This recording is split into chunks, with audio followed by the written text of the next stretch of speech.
Bonjour et bienvenue dans un épisode certainement fort long de Je range mon bureau, c'est le numéro 30. Vous, comme vous commencez à le regarder alors que c'est déjà sur YouTube, que c'est monté, que c'est diffusé, vous pouvez vérifier la durée, mais je crains que ça ne déborde pas mal. Alors comme il y a pas mal de livres dont je vais parler, je vais un peu m'expliquer de ça. Pour la première fois, en plus de 30 vidéos Je range mon bureau, je ne serai pas dans l'improvisation totale, j'ai pris quelques notes sur des feuilles de brouillon. Alors notes qui normalement doivent me permettre de bafouiller un peu moins, de chercher un peu moins mes idées ou mes mots, qui doivent me permettre aussi de contrer la fatigue nécessaire qui va être la mienne au fur et à mesure que j'enregistrerai cette vidéo, vu qu'elle est trop longue. Mais peut-être que ces notes vont avoir pour effet de rallonger encore la sauce, on ne sait pas, on va bien voir. Alors, encore quelques mots liminaires, parce qu'évidemment il ne faudrait pas que la vidéo soit trop courte, donc je ne vais même pas commencer à parler tout de suite des livres dont on va parler aujourd'hui. Vous voyez, il y a quand même une grosse pile.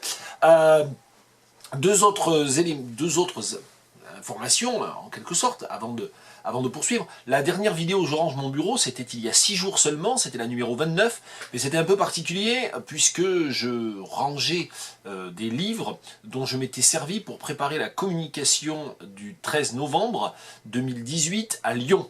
Et donc c'était pas des livres que j'avais lus et entassés au fil de mes lectures, c'était des livres dont je m'étais servi à titre professionnel pour préparer ma communication sur la traduction improvisée. Donc c'était un peu particulier, donc ça veut dire qu'effectivement la pile de livres que j'ai là devant moi, elle ne s'est pas accumulée depuis 6 jours, mais depuis plus longtemps que ça, donc c'est pour ça que ça justifie quand même cette vidéo. Je rappelle que le principe de ces vidéos, c'est de ranger mon bureau, au sens concret, strict du terme, faire en sorte que les livres puissent aller sur les rayonnages une fois que j'en aurai parlé. Le dernier point du propos liminaire, c'était par rapport à ce dont on parlera la prochaine fois a priori, c'est pour dire que je n'oublie pas notamment les éditions du Réal Gare, on va voir que j'en parle un petit peu aujourd'hui, mais un tout petit peu seulement, mais les éditions du Réal Gare, je suis en train de terminer Gravat de René Ponce avec des dessins de Jackie Barral, c'est la toute dernière publication des éditions du Réal Gare, je suis en train de le lire, et c'est très bien, donc vous pouvez d'ores et déjà le commander à votre libraire. Et puis j'en ai déjà parlé dans mes traductions sans filet, de Laurent Albarracin, qui m'accompagne actuellement aussi parmi les lectures simultanées que j'ai. C'est vraiment un très beau recueil de poèmes. Là encore, vous pouvez y aller. Et puis un autre livre dont je parlerai peut-être pas tout de suite, mais auquel j'ai consacré la traduction sans filet numéro 172 hier, et c'est une traduction sans filet que personne n'est allé voir, je crois. Michael Simmons Roberts, Dry Salter, et c'est un cadeau d'une amie, Mathilde, que je salue amicalement. Voilà, et il y a ça aussi sur ma pile en cours de lecture. Bien, 3 minutes de blabla, c'est pas grave. On enchaîne avec le premier livre de la pile Je range mon bureau. Et le premier livre de la pile Je range mon bureau, il est d'un écrivain dont j'ai déjà parlé, Victor Catemo. Alors c'est le Ballet des ombres.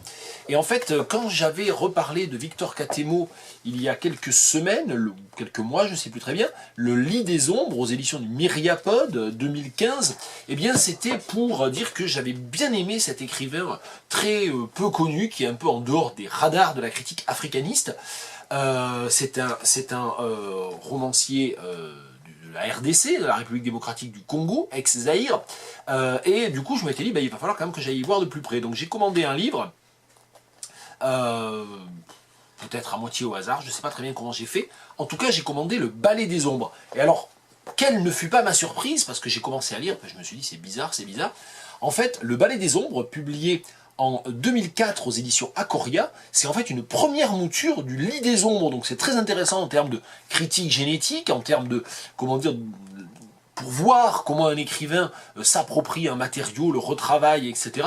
Mais ça, c'est en quelque sorte la première version, ou l'ébauche, de celui-là, le Lit des ombres. Et très honnêtement, si je dois en conseiller un, je conseille le Lit des ombres. C'est plutôt une bonne nouvelle, ça veut dire que Victor Catemo, il a amélioré son roman, il a amélioré son texte.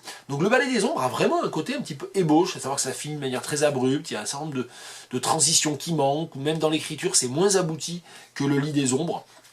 Donc voilà, je vais quand même juste un exemple d'ailleurs pour montrer comment l'écriture se fait ou comment la métamorphose par l'écriture ou les évolutions d'écriture se font. Un petit détail puisque c'est censé, le personnage n'a pas changé, le personnage principal reste Kitov, donc ça n'a pas changé. Le contexte familial et personnel est légèrement différent. Ce qui lui arrive n'est pas tout à fait similaire non plus. Donc il y a des éléments du Ballet des Ombres qui ont été réincorporés dans le Lit des Ombres, mais il y a d'autres éléments qui sont ajoutés, qui sont plus élaborés dans le Lit des Ombres. Donc je sais pas, j'ai dit ébauche et version finale, même pas en fait, c'est deux textes différents malgré tout, enfin c'est très étrange. J'ai pas de temps vraiment à consacrer d'un point de vue vraiment universitaire à cette question-là, mais ça serait un sujet vraiment intéressant de regarder, est-ce que c'est une réécriture, est-ce que c'est un prolongement, est-ce que c'est un approfondissement, est-ce que c'est la même histoire reprise d'une autre manière. Je n'ai pas tout à fait la réponse. Juste un exemple, dans cette utopie, ou dans cette atopie, je ne sais pas très bien, le roman se passe dans un pays africain imaginaire qui s'appelle le Manzadi, dont on a le président fondateur, dans le Ballet des Ombres et dans le Lit des Ombres, ce même pays qui donne lieu d'ailleurs à des pages plus lyriques et surtout plus ironiques et sardoniques, devient le Zaï-Navire, ce qui est une assez belle invention, c'est le navire du Zaïre, un navire bien mal embarqué apparemment, de par ce qu'il en ressort. Voilà, je vais juste lire, pour donner envie quand même d'aller vraiment regarder du côté de Victor Catemo, parce que je sais que je pense que j'ai donné envie la dernière fois à 2-3 personnes d'aller regarder un petit peu du côté de Victor Catemo, et comme c'est un écrivain en dehors des radars, ben, je considère que c'est vraiment un peu mon rôle aussi de dire ça, de dire, ben voilà, on vous en parlera pas à la grande librairie, on vous en parlera pas dans Libération ou je ne sais où, ou à France Inter, bon bref, où évidemment on ne parle jamais de littérature africaine, mais allez voir Victor Catemo. Je lis, page 85. Le temps s'écoulait à Manzadi, faisant culminer la vague de détresse. Il emportait dans son sillage les habitants réfugiés dans le creux du flot. Il fallait pour s'en sortir flotter sur sa crête, même si cela demandait une bonne adresse. On se laissait balloter comme un fétu de paille, on subissait des déboires fréquents, mais à la fin, la noyade vous accordait un sursis. Kitov le comprit très vite. Toute la graisse accumulée par son corps avait fondu. Sa peau distendue reposait maintenant sur ses os. On aurait pu le saisir dans la main comme une canne. Le cynisme de ses voisins lui avait valu le surnom de parapluie. Même la brise commençait à avoir raison de son poids. Ses voisins soupçonnèrent qu'il avait le sida. Personne parmi eux n'osait plus lui serrer la main dans la rue. À l'instar de tous ses compatriotes, il s'était mis à la mode. Il portait des vêtements très larges pour dissimuler son rachitisme. Il ajoutait sous une vareuse un pull-over, une chemise et un t-shirt. En dessous de son pantalon, il mettait un caleçon à jambes et un slip. Cet accoutrement, sous la canicule, le faisait transpirer de la tête aux pieds. Il sentait la chauve-souris. Voilà donc un extrait, on voit quand même que c'est une langue qui est assez belle, voilà, il y a une vraie voix, une vraie écriture. Je poursuis alors avec une nouveauté de la rentrée, enfin même pas de la rentrée littéraire, je ne sais pas comment on dit, un texte qui est paru il y a quelques semaines seulement, sur lequel je me suis, on va dire, précipité, je vérifie, oui, septembre 2018, c'est Kanaki, le nouveau livre de Joseph Andras, et Joseph Andras, il y a 2 ans, j'avais énormément aimé son roman « De nos frères blessés », qui se passe pendant la guerre d'Algérie, qui est un livre à la fois très sobre, très tenu, très émouvant, et qui est en même temps un livre très politique, et qui vraiment renoue avec le roman politique au meilleur sens du terme, donc j'avais beaucoup aimé, et donc là j'ai donc acheté tout de suite, donc c'est chez Actes Sud, hein, Joseph Andras, Kanaki, voilà on le voit, avec en couverture Alphonse, une photographie d'Alphonse Dianou, on va en reparler,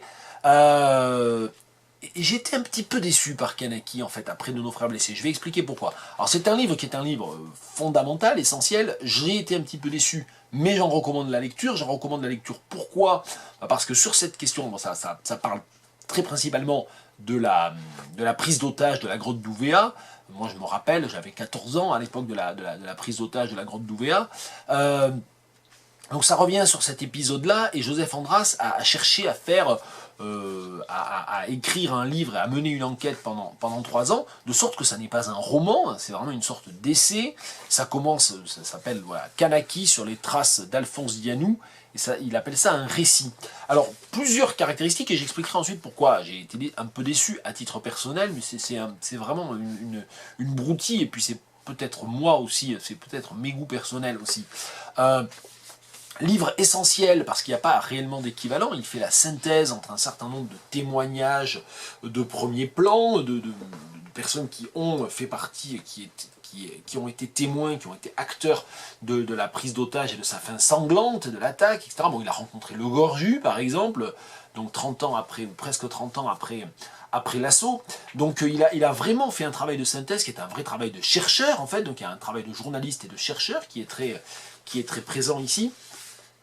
Et j'aimerais juste lire, je pense qu'à peu près toute la presse, à chaque fois qu'elle a recensé ce livre, a cité ça un peu par paresse, mais bon, donc moi aussi je vais le faire, mais le journaliste examine, l'historien élucide, le militant élabore, le poète empoigne. Reste à l'écrivain de cheminer entre ses 4 frères. Il n'a pas la réserve du premier, le recul du second, la force de persuasion du troisième, ni l'élan du dernier. Et donc voilà, ce que dit Joseph Andras, c'est qu'il fait un petit peu un travail de journaliste, d'historien, de militant et de poète, et rien de tout cela à la fois.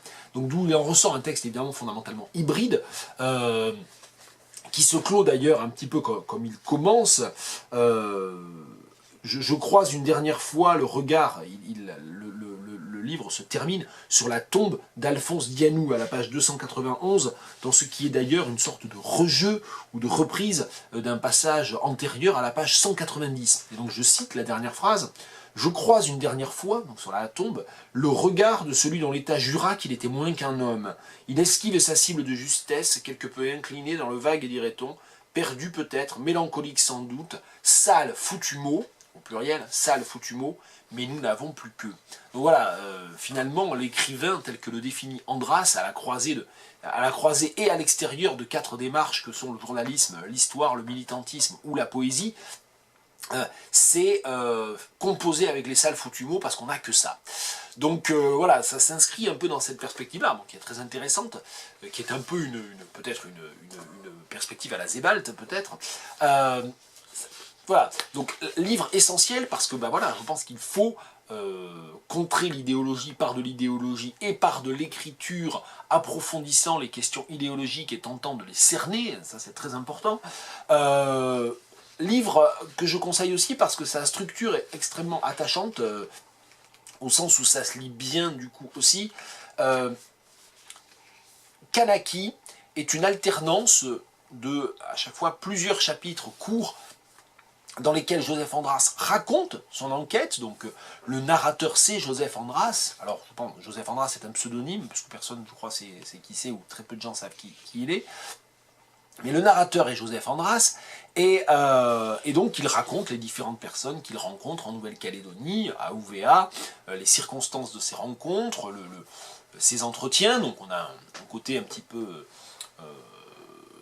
non-fiction, enquête sociologique, en situation, avec un enquêteur qui ne se cache pas, qui fait partie du récit, qui fait partie de la scène, qui du coup l'explique d'ailleurs. Il y a des passages assez nets. Tiens, ça évidemment, je disais que j'avais pris des notes, et ça je ne me le suis pas noté, mais il y a notamment un des témoignages dont il dit qu'il ne l'aurait jamais eu s'il avait été tout seul, et ça commence comme ça, hein. Il dit, je la remercie de son honnêteté, je ne vais pas retrouver ce passage, c'est pas possible.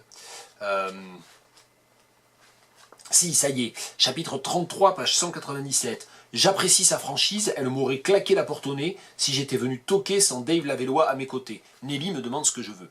Voilà, donc il y a toute cette structuration-là. Je n'ai toujours pas fini une phrase que j'ai dû commencer il y a 1 minute, la vie est belle.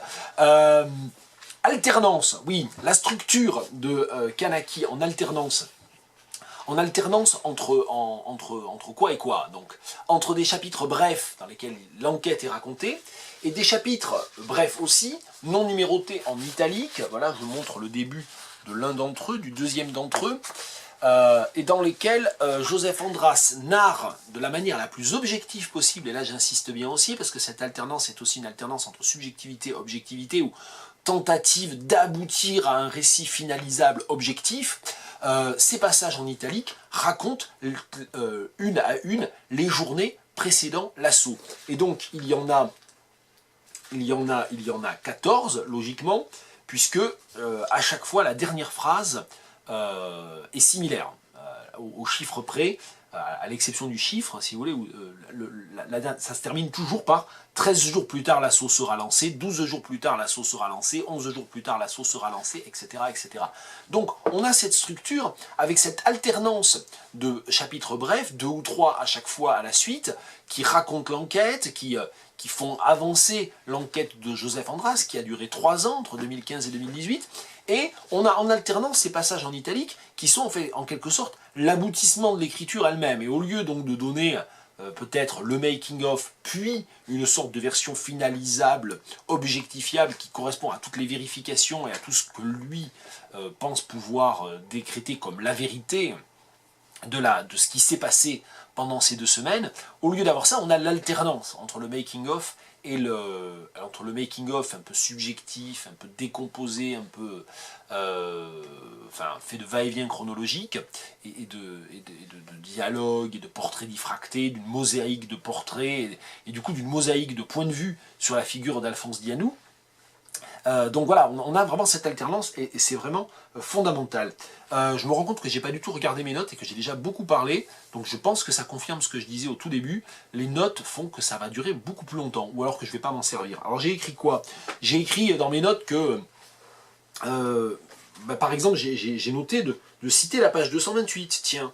Où est-ce que c'est?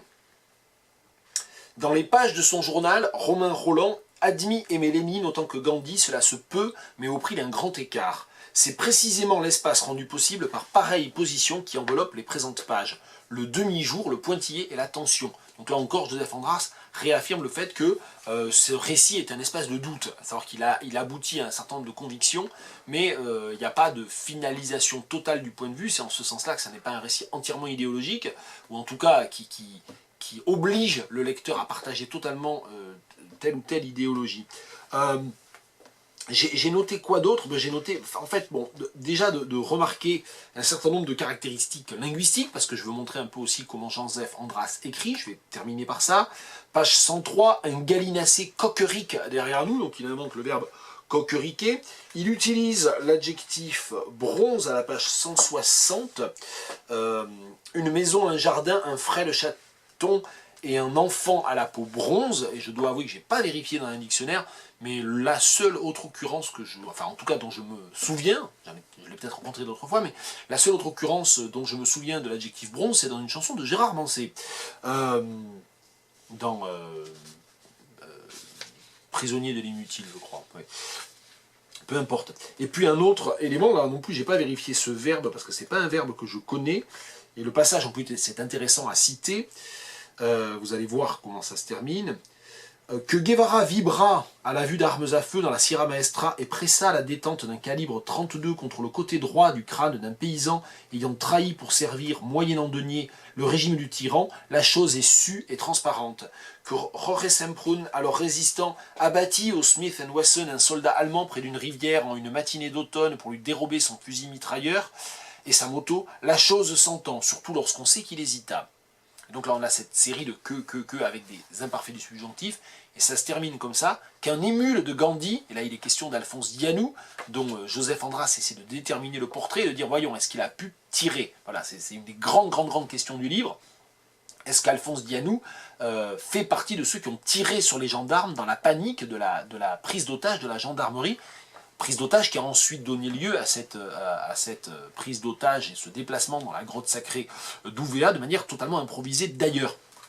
Il n'y avait pas de plan B. Et donc voilà, donc il est en train de s'interroger sur ça, il s'interroge de manière récurrente sur ça, là c'est vers le début du livre, et donc il formule des hypothèses, que Guevara l'ait fait, ok, que Jorge Semprún l'ait fait, mais là quel est le contexte? Qu'un émule de Gandhi, donc ça c'est Alphonse Dianou, charcla des hommes sans armes, c'est là le hic. Je dois oui, j'ai pas vérifié si le verbe charcler existait, mais ça m'a un peu frappé.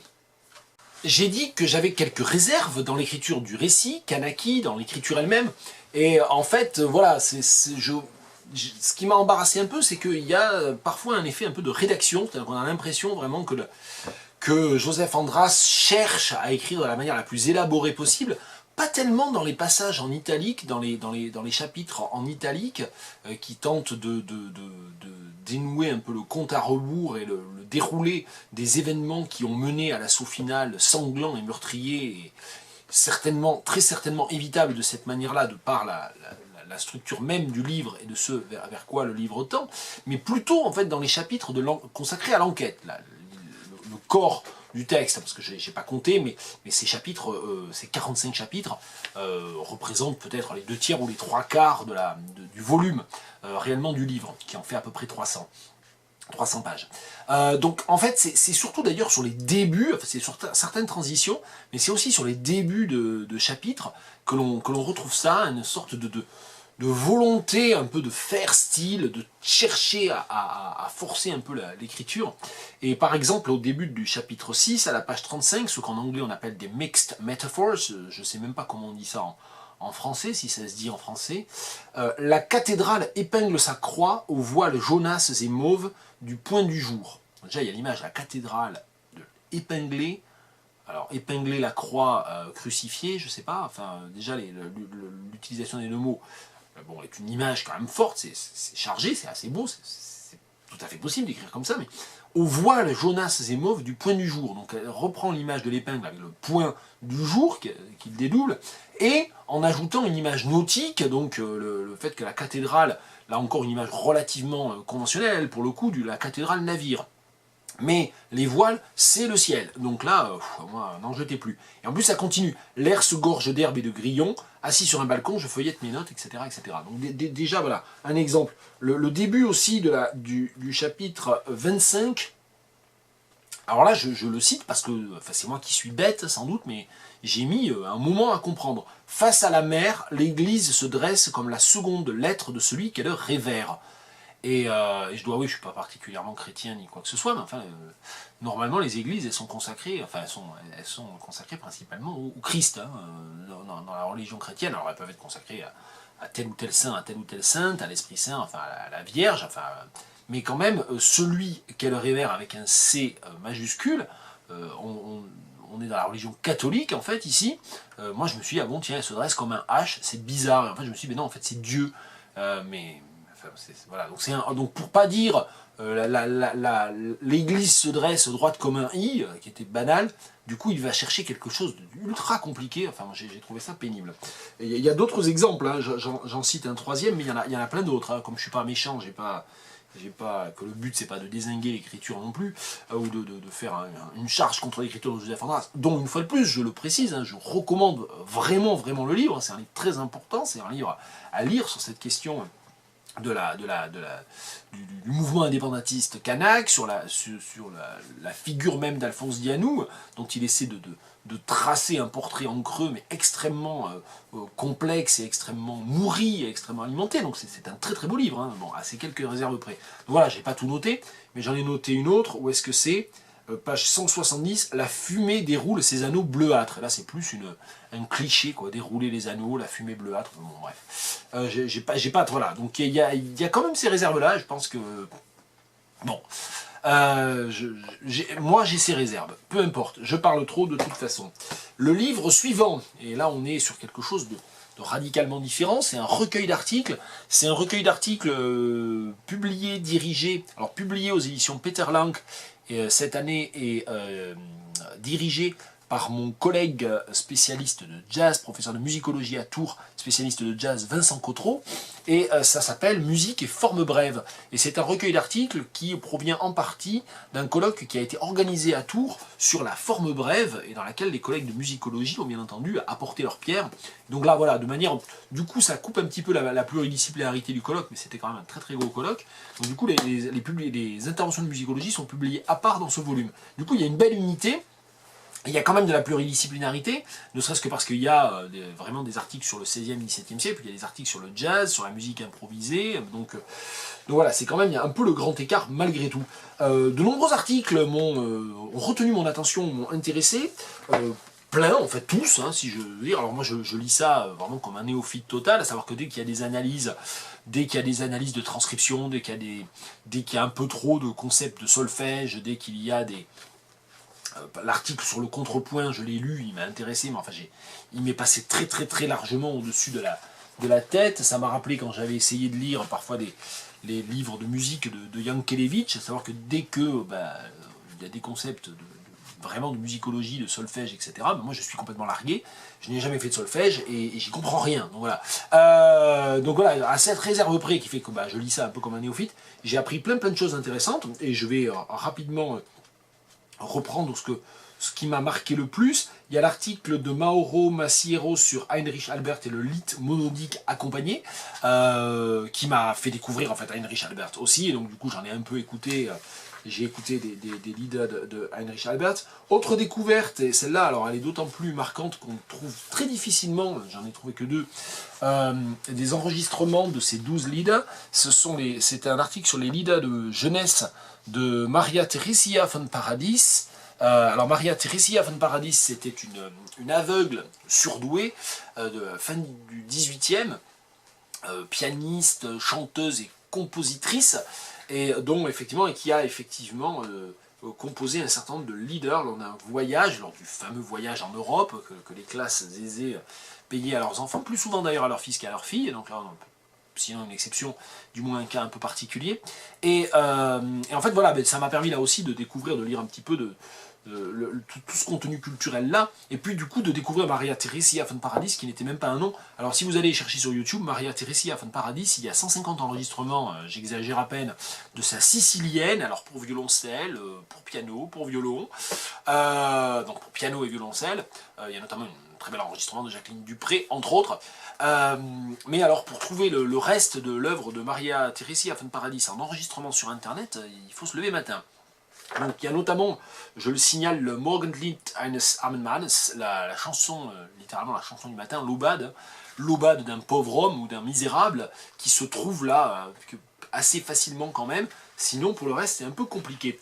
Il y a un article, c'est où, à la page 187, de Denis Vermeulen sur Webern et l'école de Vienne, donc l'utilisation de la forme brève par Webern et Schoenberg. Alors c'est intéressant parce que récemment avec Stephen Corvez on a échangé sur la chaîne, suite à une vidéo de Stephen Corvez sur justement l'école de Vienne, et je disais, donc décidément ça me poursuit, que Webern c'était vraiment le compositeur de l'école de Vienne que je connais pas du tout, donc j'ai quasiment rien entendu. Et je disais qu'il allait falloir quand même que je m'y mette, et je m'y suis toujours pas mis. J'ai appris dans cet article, au demeurant d'ailleurs, au passage, c'est quelque chose complètement de marginal, que Wilde avait écrit Salomé en français avant de le traduire. Alors c'est plus ou moins lui le traducteur en anglais, mais c'est un cas d'auto-traduction ou d'écriture originale dans une langue autre que la langue pour laquelle l'écrivain est principalement connu. C'est un cas que je ne connaissais pas. Autres articles, l'article de Stéphane Etchari sur les formes brèves dans la musique française pendant la Grande Guerre, à la page 171. Voilà, ça c'est vraiment un texte très intéressant qui relie en fait la forme brève telle qu'elle avait commencé à se mettre en place dans la modernité naissante, donc Debussy, Satie, etc. Elle le relie en fait à la forme brève comme forme populaire, et en quoi ces deux modèles finalement se croisent ou s'entrechoquent pendant la Première Guerre mondiale. Donc ça c'est très intéressant aussi. Quelque chose qui m'a intéressé, parce que c'est quelque chose qui m'intéresse aussi depuis très longtemps, et pour ce qui est de la prose narrative et pour ce qui est de la poésie, le fait de l'organisation des formes brèves en série, donc beaucoup plus longues, au XXe siècle. C'est un article de Marie Delcambre Montpoel, c'est à la page 233, et ça rejoint effectivement un intérêt que j'ai, moi, pour les séquences de sonnets, pour ce que les anglophones, là encore, appellent le composite novel, le roman composite, c'est-à-dire ces espèces de séries de nouvelles qui en fait se suivent, ou de textes brefs dont on croit au départ qu'ils sont isolés, mais qui finissent par avoir une suite ou par avoir une logique articulée. C'est le cas notamment du très beau recueil de nouvelles de Zoe Wickham, You Can't Get Lost in Cape Town, qui est un composite novel. Voilà, donc ça rejoint là pour le coup un certain nombre de mes préoccupations un peu plus de spécialiste, puisque là, la musicologie, je n'y connais rien. Et puis je ne peux pas tout citer, mais je cite bien sûr aussi l'article de Vincent Cotreau lui-même, qu'il consacre à un certain nombre, à 15 en fait, albums du label ECM, sous le format CD. Il s'est interrogé savoir si l'avènement du CD avait changé les pratiques d'enregistrement, les pratiques de composition même des albums. Et en fait, il fait ressortir une sorte de résurgence forte de la forme brève, en tant qu'interlude, en tant que force structurante d'un album, à savoir qui va alterner des titres assez longs, des titres moyens, puis très régulièrement des titres brefs qui sont parfois d'ailleurs dans une instrumentalisation beaucoup plus modérée ou une instrumentalisation avec moins d'instruments, pour le dire comme ça. Voilà, donc c'est un article vraiment intéressant. C'est un article qui m'a intéressé aussi, parce qu'il m'a permis de me rendre compte, ainsi que d'ailleurs les 2 autres articles consacrés au jazz, que je comprenais beaucoup mieux, bizarrement, parce que moi je me pensais plus amateur de jazz ou plus connaisseur en jazz qu'en musique dite classique ou savante. Ça m'a permis de me rendre compte qu'en fait la terminologie des musicologues spécialistes de jazz m'échappait totalement et que en fait je comprenais moins bien les articles de jazz dès qu'ils entraient dans la technique que les articles de musique savante. Bon, c'est comme ça. J'en lis pas souvent non plus de la critique sur ces domaines-là, de la critique musicologique. Non, je voulais juste te dire, avant de terminer sur ce volume, sur ce beau volume, là aussi, que je recommande à tous ceux qui s'intéressent à la musique, à la question des formes brèves, au jazz, à un certain nombre de points dont j'ai parlé. Voilà. Il m'a aussi donné envie quand même de découvrir certains de ces disques que je ne connaissais pas, j'en connaissais pas beaucoup en fait, et je citerai notamment l'album d'Yves Robert. Où est-ce qu'il est? Évidemment je ne vais pas le retrouver. Il y a un album d'Yves Robert qui avait l'air assez... Il y a un album de Yann Garbarek que je ne connaissais pas du tout, It's Okay to Listen to the Grey Voice. Il y a un album de l'ONJ, Orchestre National de Jazz, sous la direction de Paolo Damiani. Je ne savais même pas qu'il avait dirigé l'ONJ, mais tout va bien. Et puis également de 2002, voilà, le trio d'Yves Robert, trombone, violoncelle, batterie, Yves Robert, Vincent Courtois, Cyril Atef. Et celui-là, ouais, il va m'intriguer, je vais peut-être le demander pour Noël. Et puis aussi le Book of Velocities, un album de piano solo de Jon Balk. Voilà, donc ça c'était pour signaler aussi les découvertes musicales que j'ai pu faire avec ce volume. On enchaîne avec un livre que je vais finir par ranger. Ça fait presque un an. Vous voyez, quand je disais qu'il y a une accumulation diffractée, il y a certains livres qui sont sur cette pile parce que je les ai finis cette semaine ou la semaine dernière. Et puis il y en a d'autres qui sont en cours de lecture depuis un an maintenant, presque un an, puisque ce gros volume, 1000 pages des Collected Poems de Elizabeth Jennings, je l'ai sur ma table depuis Noël. Et alors Elizabeth Jennings, c'était assez amusant d'ailleurs parce que peu après avoir eu ce cadeau, alors avant qu'on m'offre ça pour Noël, je connaissais assez peu Elizabeth Jennings, je connaissais juste quelques poèmes, j'aimais bien. Maintenant je connais mieux, je connais pas bien, mais je connais mieux, évidemment, j'ai pas tout lu, mais j'ai beaucoup lu quand même là-dedans, je vais en parler. Peu après avoir eu ça en cadeau à Noël dernier, on s'est mis à regarder cette série qui s'appelle The Americans. Moi j'ai arrêté à la saison 3 ou 4 parce que je trouvais que ça tournait vraiment en rond et ça devenait de plus en plus blockbuster et de moins en moins subtil, y compris dans l'écriture. Et en fait, le personnage féminin principal de l'espionne russe qui s'est entièrement américanisé, son nom c'est Elizabeth Jennings. Donc je ne sais pas si ça a été fait exprès ou pas par les scénaristes, s'il y a un scénariste de la série qui aimait beaucoup la poète Elizabeth Jennings et qui a décidé de lui donner une seconde vie en quelque sorte sous les auspices d'un personnage de fiction, je sais pas. Enfin, en tout cas il y a une Elizabeth Jennings du coup qui est plus connue que l'autre. Eh bien c'est Elizabeth Jennings fictionnelle de The Americans. Je crains fort qu'elle ne soit plus connue que elle, ce qui est dommage parce qu'elle c'est une poète britannique du XXe siècle qui a la particularité en général. C'est d'ailleurs comme ça que c'est entièrement assumé par les auteurs de cette édition, par Emma Mason, qui a rassemblé les textes, qui a fait l'appareil critique, la préface, etc. C'est totalement assumé que Elizabeth Jennings est quelqu'un qui s'est tenu totalement à l'écart des avant-gardes. Quand on vous dit ça, généralement, vous vous attendez à une poésie très académique, qui peut être très belle d'ailleurs, mais qui s'est tenue à l'écart des avant-gardes, comme voilà, c'est une formule un peu consacrée. Et c'est vrai et c'est pas vrai, parce que en fait, quand on la lit dans le détail, il y a un très grand nombre en fait, de recherches rythmiques, dans les formes métriques, etc., qui sont pas évidemment, c'est pas les language poets américains, bon voilà, mais quand même, c'est pas si...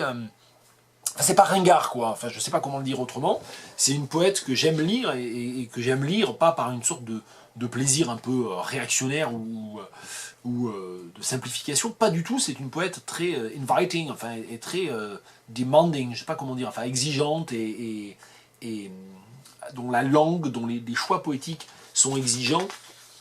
Je me rends compte que j'ai pas tourné ma page, parce que j'ai des notes, je le rappelle, c'est ça qui prolonge un peu. Alors je me rends compte quand même que je regarde beaucoup quand même l'écran. Je craignais d'avoir le nez arrivé sur mes notes.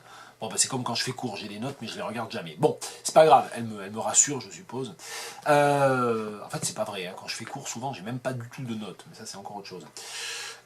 Elizabeth Jennings, ouais, il y a notamment dans ce volume-là, donc c'est compris dans les Collected Poems, ça j'y ai pas trop regardé parce que je connais pas bien, mais il y a la traduction totale, complète des sonnets de Michel-Ange par exemple. Elle a traduit la totalité des sonnets de Michel-Ange, d'ailleurs vers le début de sa carrière quand elle était jeune, et c'est dedans, voilà, donc c'est un volume que je vais aller reposer sur mon étagère, mais bon, comme je regarde par là, parce que c'est juste là à ma droite, en hors-champ, comme les livres de l'étagère de poésie, c'est les livres qu'on reprend plus souvent que voilà, l'étagère roman ou l'étagère essai, etc. Encore que ça arrive, bien sûr, mais poésie, et c'est pour ça que c'est juste à côté derrière mon bureau, parce que voilà, souvent, je vais y repiocher. Allez, je vais en lire deux. Particular, et ça c'est tiré d'un recueil qui s'appelle Growing Points, publié en 1975. Milk is on rocks, sea is only faintly tidal. The same sail draws its red sheet on a washing blue. A telescope picks out rocks. Limpets cling to their fastness. Somebody's photograph? It wasn't. Geologist's playground? No. A scene unglossed by sentiment. No one has ever been there. A slice of an island this is, the hem of a dream held fast. Immaculate invitation, a move towards innocence. A place revered so richly is untempered as the moon. But idylls are earmarked always. And we have set our seal on the power which pulls a particular sea. This fragment of shore was sand-castled once by a child, but isn't now anymore. Et un autre poème qui va tenter de démontrer, alors celui que je viens de lire est très beau, assez classique, assez académique, un poème de, je sais pas quand, ah oui, ça fait partie des Unpublished Poems, mais c'est un poème des années 70 a priori, qui va, j'espère, je vais essayer de le lire, je me suis pas entraîné, mais je vais essayer de le lire, de manière à montrer qu'il est, il y a des tentations, des tentatives quand même un petit peu fortes de déstabilisation de la voix poétique, et de la voix poétique principale qui était celle d'Elizabeth Jennings. Je ne l'ai pas dit, mais elle est généralement, comment dire, on résume généralement la poétique et la poésie d'Elizabeth Jennings en disant que c'est une poète chrétienne, donc c'est une poète de la foi. Moi, ça m'intéresse pas tellement, la foi, la religion, ça m'intéresse même pas du tout, on va dire. Et ça m'intéresse rarement en poésie, sauf dans les grands textes mystiques ou dans, voilà, je sais pas, dans un chef-d'œuvre absolu comme Paradise Lost de Milton, où ça va très au-delà de ça. Donc généralement, ça m'intéresse pas trop. Et si Elizabeth Jennings m'intéresse, c'est parce que quand même un très très grand, ça m'a amusé, parce que du coup, j'ai pas fait un décompte, mais il y a beaucoup de poèmes qui parlent pas de ça, en fait, qui parlent pas de la foi. Alors c'est sans doute une voix qui est infusée en quelque sorte par cette foi religieuse. On la retrouve dans une certaine morale, dans un certain regard, mais c'est pas du tout enfin si on dit poète chrétienne, ça fait fuir tout le monde, enfin j'exagère, ou ça fait pas venir les bonnes personnes, je sais pas comment le dire, mais en fait il faut pas fuir Elizabeth Jennings parce qu'on a lu sur la 4e de couverture, oh là là, Religious Poet, etc. Hein. Est-ce que c'est sur la 4e de couverture même? Non, pas vraiment. Non, c'est pas vraiment écrit quand même. Enfin voilà, c'est souvent quand même un raccourci qu'il y a. Je lis donc, page 874 des Collected Poems d'Elizabeth Jennings, Skier. Confuter of gravity, runner with wings, a hover of speed and slayer of snow, a gatherer up of space, Skier. You are equally athlete and lover. Light swings with your leap, till you land with the swerve, till you stop. Draw breath, take root again, smile with a look of surprise, enter over space in the moment full of our first clap of amazement. You come down to earth, again, just as our eyes level with yours. You are diminished entirely into a creature again, a mere speck. Behind, mountains rise. Their peaks are what awe us, more like a vision than view, since we live by our marvels, we need what exalts and defies. Et ça se termine par une reconstruction du point de vue, donc plus académique peut-être. J'ai essayé de le faire entendre de manière théâtralisée, exagérée, etc. Mais ce poème, qui ne fait que 11 vers d'ailleurs, c'est 11 vers longs, il reprend en partie quelque chose dont on parle beaucoup dans les anthologies, mais qui n'est quasiment jamais étudié, qui est le Sprung Rhythm de Gerard Manley Hopkins. Elle essaie en fait de retravailler ça, mais différemment. C'est Kerouac de Huelgoat de Jean-Pascal Dubost, publié aux éditions du Réalgar en 2017. Et il s'agit, comme l'indique d'ailleurs une petite note vers la fin du livre, d'un récit publié pour la première fois dans la revue Théodore Balmoral et entièrement réécrit en 2016. Alors, je ne suis pas allé vérifier le texte original dans la revue Théodore Balmoral, mais enfin si on nous dit que c'est entièrement réécrit, c'est entièrement réécrit. C'est un texte assez curieux parce qu'en fait, Jean-Pascal Dubost a cherché un petit peu à mener l'enquête ou à revenir sur les origines, dans les lieux originels de la famille de l'écrivain américain de la Beat Generation, enfin qu'on ne présente pas, j'espère, qu'on n'a pas besoin de présenter, enfin, c'est pas moi qui le ferai aujourd'hui en tout cas, Jack Kerouac.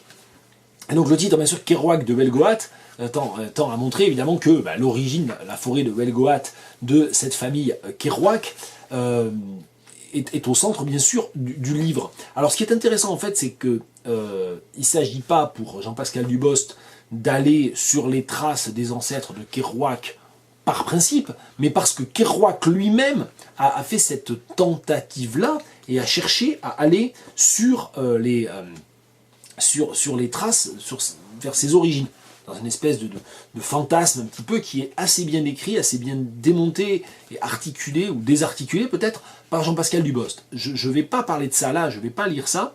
Ce que je voulais lire, c'est un peu le principe même de ce type de projet, c'est qu'on s'attend peut-être à ce qu'il y ait une sorte d'épiphanie, à savoir, voilà, l'auteur du texte, Jean-Pascal Dubost, il va sur des lieux symboliques qui normalement sont des lieux sur lesquels Kerouac lui-même a voulu revenir, et donc on s'attend toujours à une sorte de moment épiphanique, ou à une sorte de...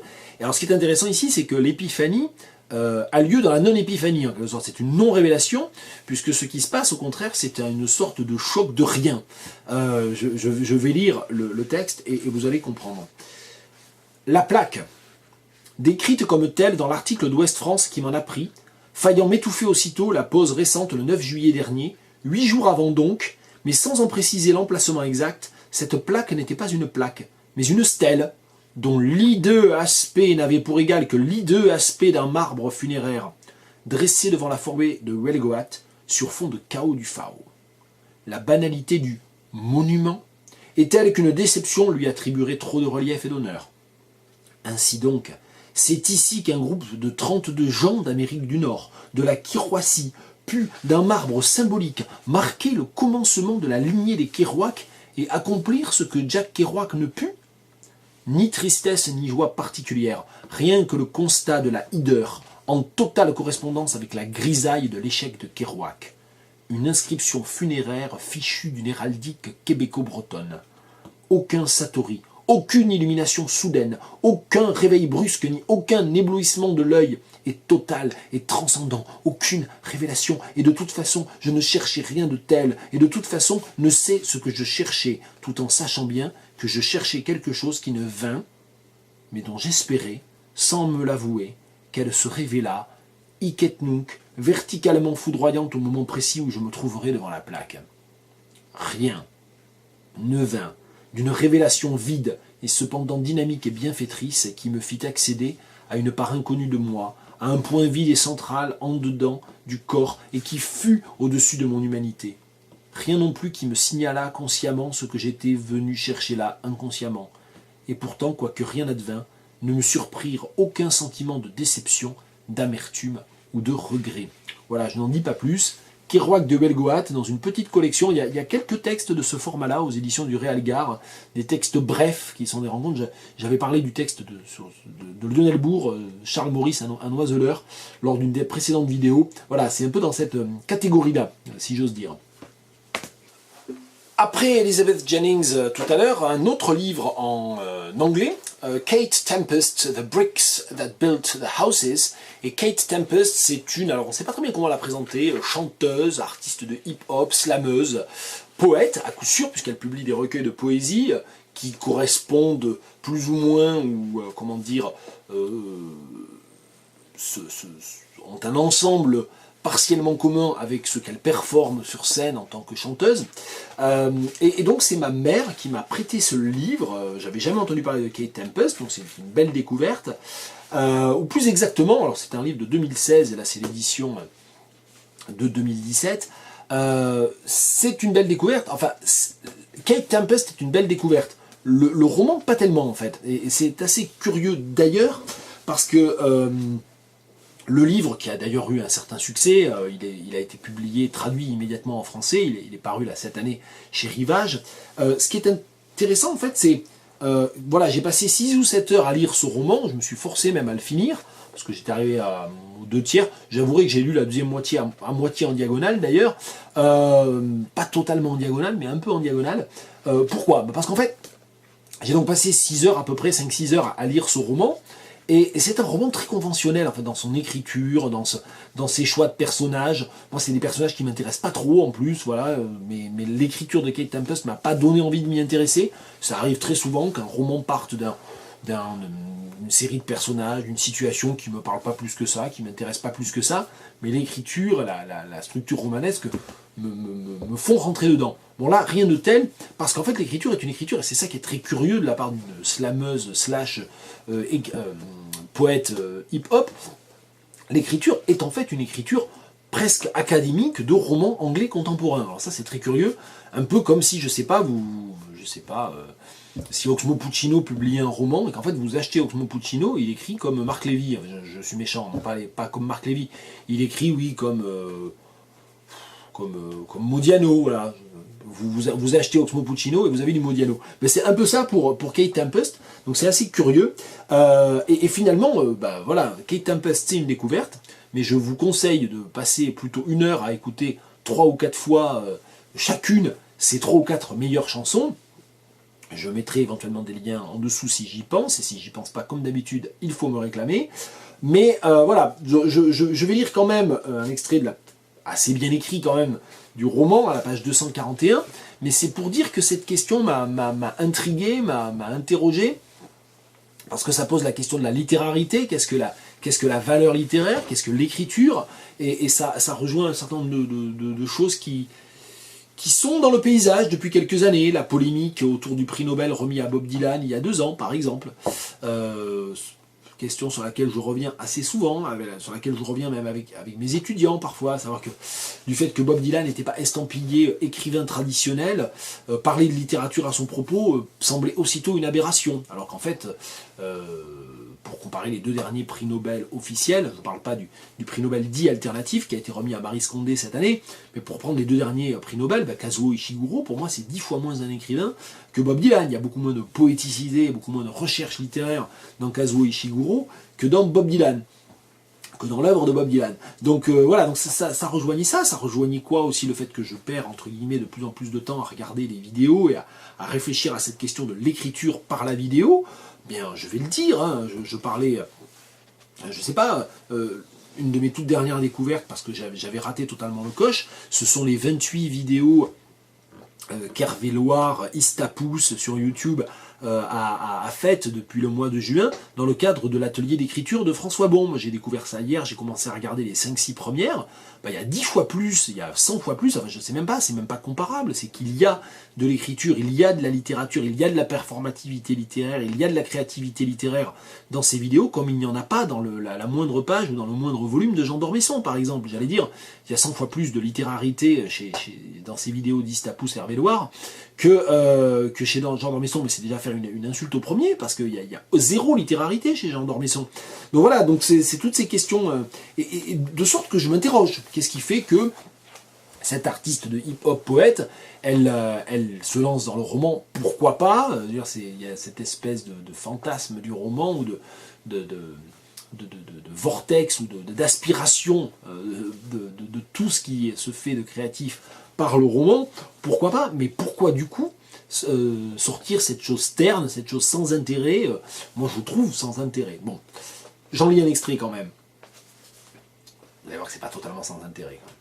Sudden heat roars in his torso and limbs. His wrists get fizzy with tension and his chest and neck and jaw grow rigid, like static is pumping through his veins instead of blood. His breath is not breath, it is a picture of breath, an idea of breath, but not air, not breathing. His mouth is gulping and drawing in air, but it's not going into his blood. His head is hard inside. He watches the room hidden from view, feeling like a stalker or something, some shaky weirdo, peering through the crack in the door, and Harry's close and relieved and smiling, and Becky is breathing fast, her lips are parted. She's smiling deeply, head inclined, laughing now, the soapy water sparkling in the sunlight. She steps towards it, plunges plates, and Harry's there, saying something, a voice too low to hear, and Becky is laughing over shoulders. Hair drops down, she tucks it back, blinking. Voilà, donc là un exemple d'écriture dans laquelle Kate Tempest revient un petit peu sur quelque chose qui est plus intéressant chez elle dans son écriture de fiction. On en vient, last not least, à un gros morceau de la journée de cette vidéo, en quelque sorte, de cette vidéo Je range mon bureau numéro 30, je vais y arriver, c'est Discernement de Guillaume Contré.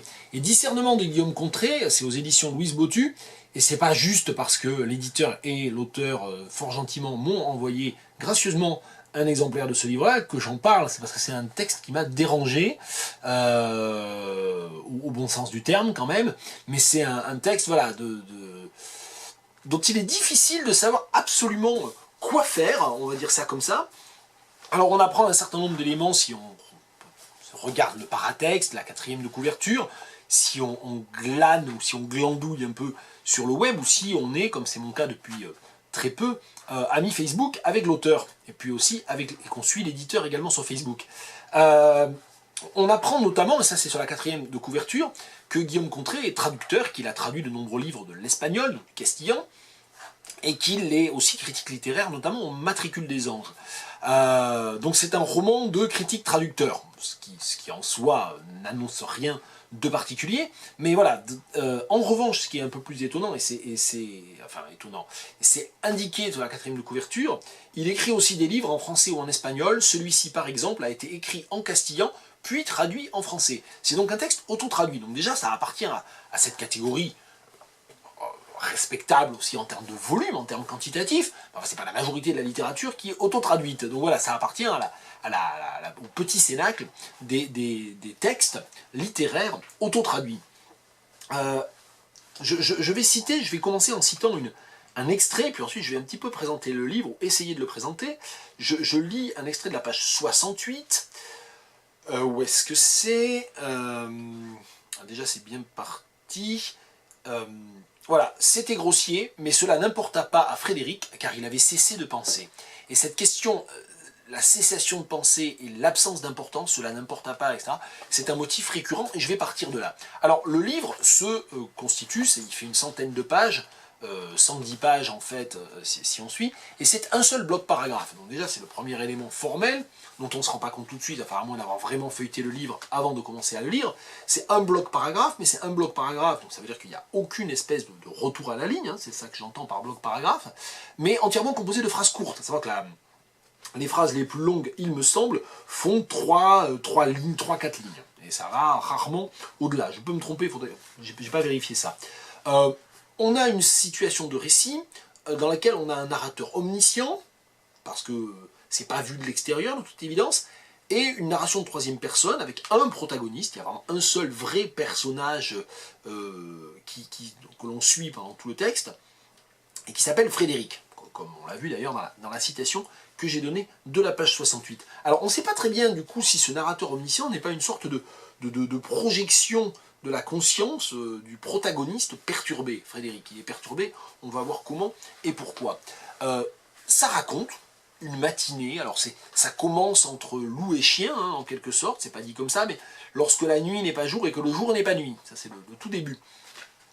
Ça commence donc à l'aube, après une nuit agitée, une nuit d'insomnie, et ce protagoniste entre dans un café, boit un café crème, et puis ensuite on va le voir en fait passer sa journée un peu à boire des cafés crème ou à laisser refroidir des cafés crème, des espèces de motifs récurrents. Et ce qui est intéressant, c'est qu'en fait, Frédéric, il est confronté à une série d'événements. Et l'ensemble du livre, Discernement, raconte la confrontation d'un personnage à une série d'événements dont on ne sait pas s'ils sont médiés par une perception perturbée ou s'ils se passent vraiment tels qu'ils sont narrés.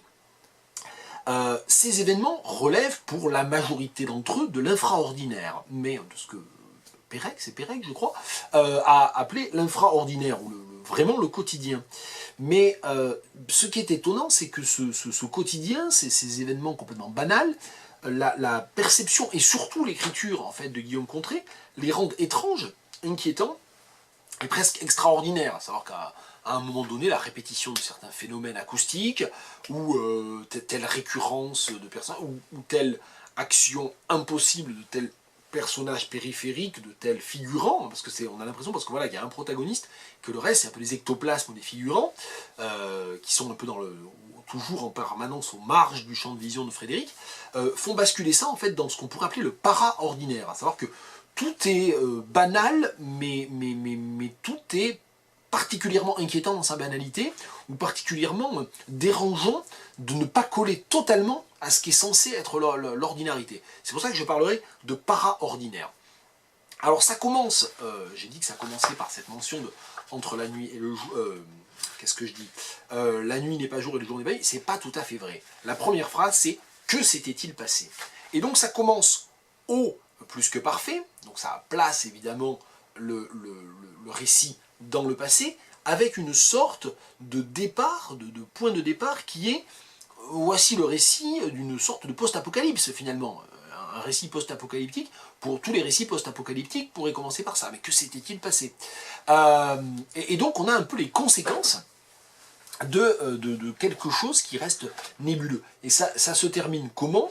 Je le lis. Alors c'est extrêmement difficile d'extraire, pas seulement parce que c'est un bloc paragraphe, je vais y venir, mais c'est extrêmement difficile d'extraire parce qu'en fait on va commencer à une phrase, puis on se dit, ben non, en fait, cette phrase n'a pas de sens si on ne regarde pas la précédente. Ça, je vais y revenir. Peut-être avait-il seulement trébuché sur un pigeon, avec un peu de chance, il en avait écrasé la moitié. Mais quelle moitié? Il voulut y penser, mais cela ne lui importa pas. Et donc finalement, ça commence par « que s'était-il passé ?» et « cela ne lui importa pas ». Et le texte, alors évidemment c'est un raccourci, je vais essayer de ne pas rester totalement dans ce raccourci, et de penser au-delà de ça, ce texte, et de penser les impensés ou les non-dits du texte, mais on pourrait presque, non pas déplier, mais replier le livre en disant « que s'était-il passé, cela ne lui importa pas ». Et que finalement tout le texte consiste à donner au lecteur une série de pistes, une série d'événements, une série de narrations qui sont prises dans cet étau-là.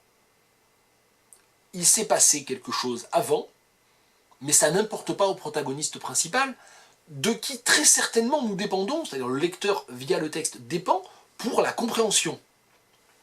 Et donc finalement c'est une sorte de renoncement à la pensée.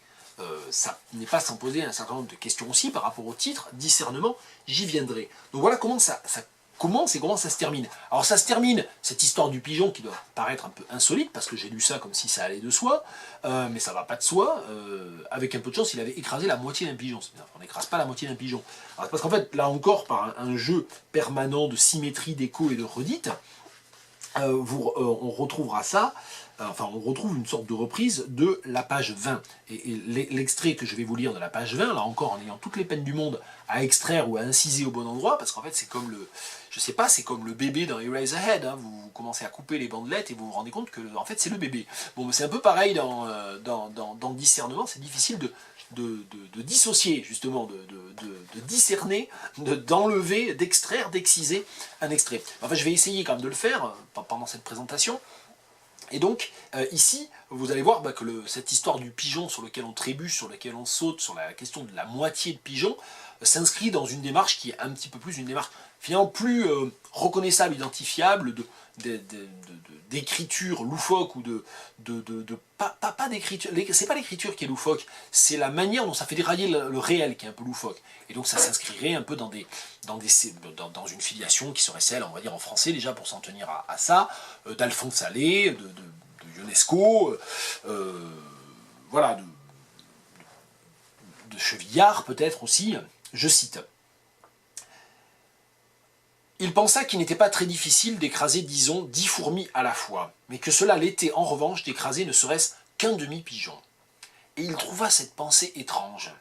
Peut-être qu'avec les 2 pieds, on pourrait écraser un pigeon entier, se dit-il, une moitié par pied.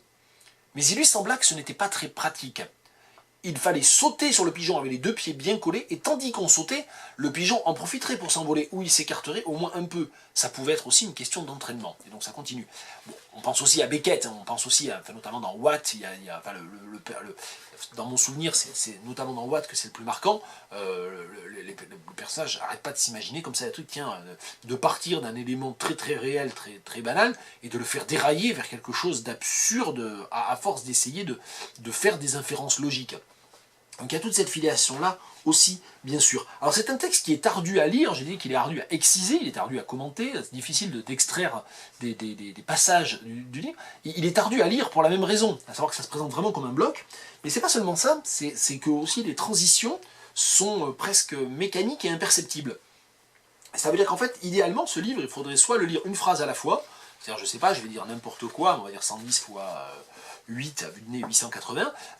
Imaginons qu'il y ait 880 phrases dans ce livre, il faudrait lui consacrer 880 jours, c'est-à-dire lire vraiment une phrase à la fois chaque jour, et donc le lire en 2 ans, 2 ans et demi. Bon, une autre solution, peut-être plus facile à mettre en œuvre, c'est pas ce que j'ai fait, mais ça serait peut-être ça qu'il faudrait tenter, c'est de le lire d'un trait, c'est se dire, ben non, j'ai 3 heures, je sais pas, 2 heures, 2-3 heures devant moi, je lis ça, je fais que ça, je lis ça et je m'arrête pas.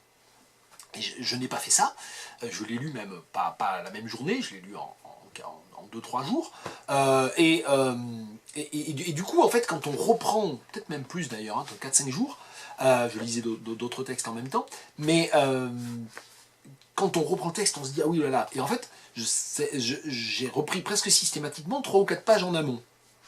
Donc c'est assez intéressant comme effet de cut. Alors, en plus, il y a toujours le risque de se perdre dans les répétitions, à savoir que, par exemple, un motif qui revient très souvent, c'est celui de la vieille ou du vieux au regard vitreux. Il y a un autre motif qui revient régulièrement, c'est celui du, je cite, il est présenté dès la première page, le sempiternel bar de l'oncle Alexandre, qui n'est même pas un Alexandrin en plus, sempiternel, non, je vais pas y arriver, sempiternel bar de l'oncle Alexandre. En fait, c'est un taratantara, j'avais pas fait attention. C'est un décasyllabe 5-5, donc pas un décasyllabe classique du tout. Peu importe. Voilà, donc il y a tous ces éléments de répétition qui font qu'en fait, quand on reprend, on sait pas, enfin voilà, on est... Donc je pense qu'il faudrait essayer de le lire d'un seul bloc. C'est un conseil que je donne, si quelqu'un me regarde et a envie de le lire, et je conseille vraiment de le lire, parce que c'est un texte qui dérange, au bon sens du terme, c'est ce que je dis au début, c'est pas un texte dérangé, mais c'est un texte dérangeant en tout cas. Et je me demande finalement, je me suis demandé si cette structure qui est donc finalement le sujet qui est un protagoniste dont les perceptions sont perturbées et qui finalement nous livre, ou un narrateur qui nous livre des éléments du quotidien dans une perspective qui fait dérailler la logique, qui fait dérailler la réalité même. Donc ça c'est, on va dire, en essayant de schématiser le sujet du texte, avec un dispositif textuel qui est ce dispositif de bloc avec des transitions imperceptibles, finalement, je me suis demandé si le discernement du titre qui trouve une explication dans le premier tiers du livre, hein, à l'intérieur du texte, mais je me suis demandé si c'était pas un petit peu lié aussi à la volonté d'obliger le lecteur à essayer de faire preuve de discernement. Parce que le dispositif même du bloc de texte, et comme je le disais tout à l'heure, dans mon expérience de lecture, reprenant le livre, étant obligé de revenir en arrière, ne plus exactement savoir où j'en étais, il y a une espèce de désorientation permanente. La désorientation, ça veut dire, ça va aller vers quoi? Ça va aller vers la confusion, et cette confusion est l'opposé du discernement. Et donc, je me suis demandé si cette pratique textuelle qui consistait à placer le lecteur dans un état de confusion, dans un état de brouillage, n'était pas délibérément là pour obliger le lecteur à être en situation de discernement. À savoir, ça configure un lecteur qui est un lecteur discernant, discernatoire, je ne sais pas comment il faudrait le dire, ou quel mot il faudrait inventer. Et c'est ça qui est intéressant, c'est que du coup, le discernement du titre, il devient la stratégie de lecture. Il peut désigner la stratégie de lecture, à savoir, discernement sur la couverture, ça veut dire, attention, il va vous falloir du discernement. Parce que si on ne discerne pas, si on n'arrive pas à faire la part des choses, ou si on n'arrive pas à relier les éléments entre eux, si on n'arrive pas à cerner, et donc à discerner, à dissocier, à faire la part des choses, ce bloc de texte devient une sorte de bloc d'embrouillamini complet ou de tohu-bohu dans lequel on ne va pas se retrouver. Donc je rapprocherais ça en fait moi d'un certain nombre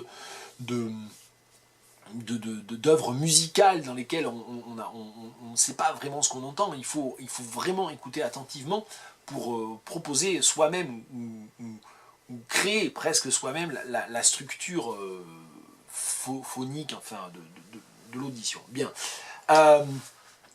Et donc en fait c'est un texte qui de ce point de vue-là est donc je disais dérangeant, appelle à opérer le discernement soi-même en tant que lecteur et qui tourne autour de cette question des idées. Alors j'avais 2-3 autres petites choses à dire par rapport à ça, je suis vite fait mes notes. C'est un peu comme si aussi, je vais lire un extrait de la page 31, je crois, je sais plus, j'ai d'autres choses à dire en fait, je sais pas où c'est. Ouais, à la page 31 par exemple, à la page 31, c'est un peu comme si, je disais que, pour revenir à cette question, est-ce qu'on a un narrateur omniscient ou est-ce que c'est la focalisation interne d'un protagoniste un peu perturbé? On a parfois l'impression que c'est comme si Frédéric lui-même faisait apparaître ce que le texte représente. Et donc en fait on avait une sorte de théâtre d'ombre qui sont les tâches, ou les impressions visuelles de Frédéric, mais qui sont créées par lui-même. Justement cet extrait à la page 31 me paraît assez évident de ça.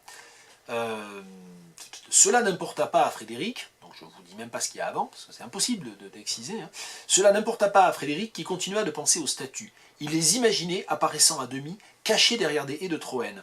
Il les imaginait nus ou presque nus, avec des bras coupés en dessous des épaules parmi les peaux. Il les imaginait en marbre, blanches et pures, avec des petits seins qui tenaient dans la main. Quelqu'un grogna, impossible de savoir si c'était le serveur ou un autre. Cela n'avait pas d'importance, car Frédéric, les yeux fermés, suivait les courbes d'une déesse grecque sur son piédestal. Ces courbes le conduisaient au sempiternel bar de l'oncle Alexandre. Il se figura l'oncle Alexandre en train de suivre des courbes, il ne savait pas trop lesquelles. Des courbes rectilignes, pensa-t-il absurdement. Donc on a une sorte de conflagration de la visualisation, de l'imagination par association d'idées et de la pensée, qui débouche en fait sur des espèces de monstres permanents, quoi. On est dans un théâtre de monstres, on est dans un théâtre de marionnettes, ou dans un théâtre d'ombre, je sais pas, et tout finalement se suit d'une manière qui n'est pas recomposable. D'où la nécessité pour le lecteur de garder profondément son discernement. On rate une phrase, on a tout raté. Donc on ne peut pas lire ça de manière inattentive. Un autre exemple de ça, par rapport aux idées, justement. Les idées alors sont néfastes, page 48. Frédéric se proposa de ne plus jamais écrire d'essais, pour se débarrasser une bonne fois pour toutes des idées, afin de voir si, comme ça, il s'éloignerait du démon qui ronge. Il essaierait avec la poésie. La rime ne devait sûrement pas ronger, à moins qu'elle ne ronge aussi. Soudain, il lui sembla qu'elle rongeait, que la rime était obsession pure, parce que vide de sens. Il se dit que la poésie n'avait pas de sens, évidemment il ne la comprenait pas, et qu'il devait alors transformer ce vide jusqu'à le remplir de quelque chose de plus pesant. L'obsession pour le non-sens. Le non-sens peut nous ronger autant que l'excès de sens que sont les idées. Alors il n'y a pas d'échappatoire, à moins de devenir un animal. Et là, moi, je coupe le texte, mais le texte, évidemment, il prend cette dernière idée, et clac, il rebondit dessus. Un chien, par exemple, ou mieux encore, ou un pigeon, ou mieux encore une fourmi, etc. Donc voilà, donc on voit comment c'est construit, comment c'est structuré. Alors, en fait, Frédéric, le personnage de discernement, je me demande si c'est une sorte de Bartleby, en suivant le modèle évidemment fondateur de la nouvelle de Melville. Est-ce que c'est un Bartleby drogué, c'est-à-dire qui vous préférerait ne pas, mais qui se retrouve confronté à tout un tas d'hallucinations, ou est-ce que c'est même un anti-Bartleby, à savoir là où Bartleby préfère ne pas agir, préfère être dans la réticence, dans le rejet, dans la marge? Est-ce que Frédéric, il n'occupe pas le centre d'une manière complètement saturée? Est-ce qu'on n'aurait pas une sorte, je disais, d'anti-Bartleby, par saturation de la vision, par saturation du geste d'écriture, parce que finalement, si ce texte peut paraître baroque par certains côtés, ça n'est pas dans son déni. C'est en ça que par exemple, la référence à Beckett fonctionne, mais elle ne fonctionne pas longtemps, ou elle ne fonctionne pas beaucoup. C'est qu'il y a plutôt un effet d'accumulation de visions et d'hallucinations et d'expressions qui sont plaquées, comme ça. Le sempiternel bar de l'oncle Alexandre, c'est une espèce d'élément comme ça qui est plaqué et qui ne fait jamais pleinement sens avec la vision elle-même. Donc il y a tout ce côté-là. Bon, il se trouve que comme Guillaume Contré a mentionné Damian Tabarovsky sur sa page Facebook, je suis allé re-regarder un texte de Damian Tabarovsky que j'ai sur mes étagères. C'est traduit par Nelly Lermillier, pas par Guillaume Contré. Ça s'appelle L'Expectative, et j'avais lu ça à une époque où je lisais beaucoup Bolaño, Villamatas, tout ça. Et voilà, donc c'est pour dire que j'ai relu ça, et j'ai vu une petite filiation. J'ai trouvé aussi sur... enfin, filiation, non. J'ai des parentés dans le refus d'avoir un personnage agissant. C'est plutôt ça, en fait. C'est plutôt ça qui m'a frappé. Et puis, il y a aussi, je le signale, un article de blog sur un blog qui s'appelle l'Allamblog, qui s'appelle Aporie et redondance, et qui est un article qui est bref, mais qui est assez intéressant.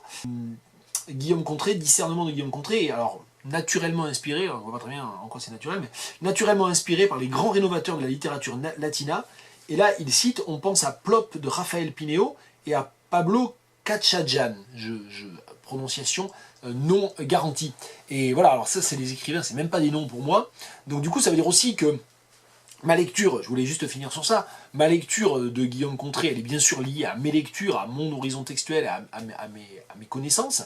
Peut-être qu'il y a toute une partie du livre qui m'échappe totalement, parce que je n'ai pas lu un certain nombre de livres qui sont peut-être dans le soubassement créatif de discernement, et que donc évidemment on ne peut discerner, ça sera un peu le mot de la fin, et le mot de la fin de cette très très très longue vidéo de Je range mon bureau, on ne peut discerner qu'avec son propre bagage, on ne peut voir qu'avec ses yeux, et donc ici, cette situation de non-discernement de ma part, ou de discernement uniquement partiel de ma part, est liée bien sûr à mon propre bagage culturel, littéraire, etc. Voilà, c'était très long, c'était pénible, sans doute. En tout cas, voilà, c'était pour terminer quand même sur ce conseil de lecture. Discernement de Guillaume Contré, ça vient de sortir aux éditions Louise Bottu. Précipitez-vous.